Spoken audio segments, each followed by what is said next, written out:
कल रात के छोले और चने बच गए हैं, तो सुबह इनका हम ज़बरदस्ती रेसिपी बनाने जा रहे हैं, जिससे कि आपके ब्रेकफास्ट और लंच की चिंता खत्म हो जाएगी और ये बस चुटकियों में बन जाएंगे। तो बिना किसी देरी के चलिए इस बचे हुए छोले की रेसिपी को बनाने की शुरुआत करते हैं। हेलो दोस्तों, मेरा नाम है जॉन और आप देख रहे हैं मेरा चैनल जॉन्स किचन। तो चलिए लेट्स गो। कल शाम को कुछ गेस्ट आए थे, तो बढ़िया से छोले और पूरी बनी थी। तो ये कुछ रात के छोले बच गए थे। और जिन लोगों को नहीं पता, छोले यानी कि काबुली चना यानी कि बंगाल ग्राम, तो इन छोलों का हम इस्तेमाल करने वाले हैं। अब दूसरे बाउल में हम चावल ले लेंगे। तो यहाँ पर मैं 2 कप चावल का इस्तेमाल कर रहा हूँ। आपके घर में जो भी चावल अवेलेबल है आप उनका इस्तेमाल कर सकते हो। अब सबसे पहले हम चावल को धो लेंगे, उसके लिए इसमें पानी डाल देंगे हम। अब इस चावल को हम वॉश कर लेंगे 2 से 3 बार साफ पानी से।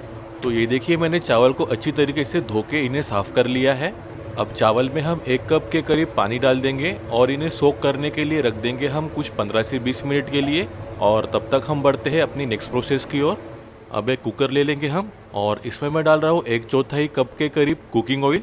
ऑयल की मात्रा आप अपने हिसाब से कम या ज़्यादा कर सकते हो। ऑयल एक बार गर्म हो जाए फिर इसमें कुछ खड़े मसाले डालने वाले हम। तो इसमें जाएगा 1 चम्मच साबुत जीरा, 2 से 3 तेज पत्ता, 2 इंच दालचीनी का टुकड़ा, 1 से 2 बड़ी इलायची, 2 से 3 लौंग और हरी इलायची और थोड़ा सा जावित्री का टुकड़ा और साबुत काली मिर्च 1 बड़ा चम्मच। अब इन सभी खड़े मसालों को तेल में डाल देंगे हम और चम्मच की मदद से अच्छी तरीके से भून लेंगे इन्हें हम तेल में, जब तक इनमें से भीनी भीनी खुशबू शुरू आना नहीं हो जाती तब तक। और फिर खड़े मसाले अच्छी तरीके से भून जाने के बाद इसमें हम डालने वाले अदरक लहसुन और मिर्च का पेस्ट 2 बड़ा चम्मच। अब मिला लेंगे इन्हें भी बाकियों के साथ में और भून लेंगे इन्हें कुछ 1 मिनट के लिए स्लो मीडियम आंच पर। और फिर इसके बाद हम डालने वाले हैं प्याज। तो यहाँ पे एक मीडियम साइज प्याज को मैं इस तरीके से रफली चॉप करके डाल रहा हूँ। अब मिला लेंगे हम प्याज को भी बाकियों के साथ में और मिक्स कर लेंगे अच्छी तरीके से और भून लेंगे प्याज को जब तक कि प्याज अपने बढ़िया तरीके से सॉफ्ट नहीं हो जाते तब तक। प्याज अच्छी तरीके से सॉफ्ट हो जाने के बाद इसमें हम डालने वाले हैं टमाटर।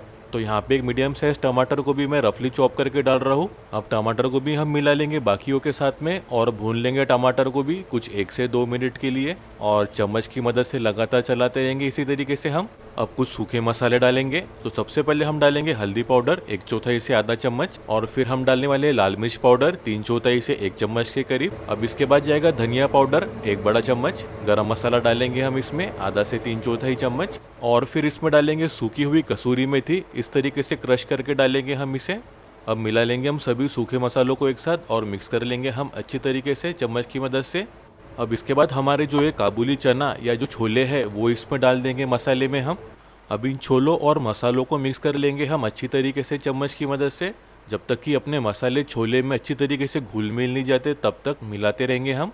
अब थोड़े से खट्टेपन के लिए इसमें मैं डाल रहा हूँ आमचूर पाउडर आधा से 3/4 चम्मच और फिर चटपटे फ्लेवर के लिए इसमें डाल रहा हूँ मैं काला नमक आधा चम्मच के करीब। एक बार मिला लेंगे अच्छी तरीके से हम सभी चीज़ों को। अब चावल को भिगा के रखे हुए 15 से 20 मिनट हो चुके हैं। अब ये चावल अपने हल्के सॉफ्ट हो चुके हैं। अब इसके बाद चावल का पानी हम छान लेंगे और अब इस चावल को हम कुकर के अंदर डाल देंगे छोलों के साथ में और फिर इसमें हम डालने वाले हैं 2 कप के करीब साफ पानी यानी कि करीब आधा लीटर और फिर थोड़ा सा नमक इसमें डालेंगे स्वाद के अनुसार, थोड़ा कम या ज़्यादा। अब मिला लेंगे सभी चीज़ों को अच्छी तरीके से हम चम्मच की मदद से और फिर इसके बाद हम डालेंगे फूड एसेंस। तो यहाँ मैं डाल रहा हूँ केवड़े का एसेंस कुछ 5 से 6 ड्रॉप। एक आखिरी बार मिला देंगे हम सभी चीज़ों को और इसके बाद इसमें कुकर का ढक्कन लगा लेंगे हम और स्लो आंच पर 2 सीटी आने तक वेट कर लेंगे हम।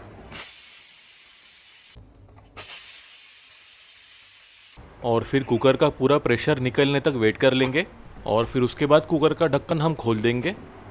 ढक्कन खोलते ही क्या बढ़िया खुशबू आने लगी है इसमें से दोस्तों। और ये देखिए चावल भी अपने कितने अच्छे तरीके से पक चुके हैं, बिल्कुल सॉफ्ट और मुलायम, एकदम परफेक्टली। और ये रेसिपी आप सुबह के ब्रेकफास्ट के लिए या लंच के लिए बना सकते हो। तो कैसी लगी आपको ये छोले की यानी कि काबुली चने पुलाव की रेसिपी, मुझको कमेंट करके ज़रूर बताना और मुझको फीडबैक भी ज़रूर देना। वीडियो अच्छी लगी हो तो प्लीज़ एक प्यारा सा लाइक ज़रूर कर देना। अपने दोस्तों और रिश्तेदारों के साथ ये रेसिपी को ज़रूर शेयर करो और इसे बेहतरीन रेसिपीज़ के लिए मेरे चैनल को सब्सक्राइब ज़रूर कर लेना। बेल आइकन को दबाना बिल्कुल मत भूलना, इससे आपको मेरी हर वीडियो की नोटिफिकेशन मिलती रहेगी। और ऐसे बेहतरीन रेसिपीज़ के लिए मेरे ये वीडियोज़ को भी क्लिक करना बिल्कुल मत भूलिए। तो मिलते हैं एक नई रेसिपी के साथ, तब तक अपना ख्याल रखना। Bye, thank you.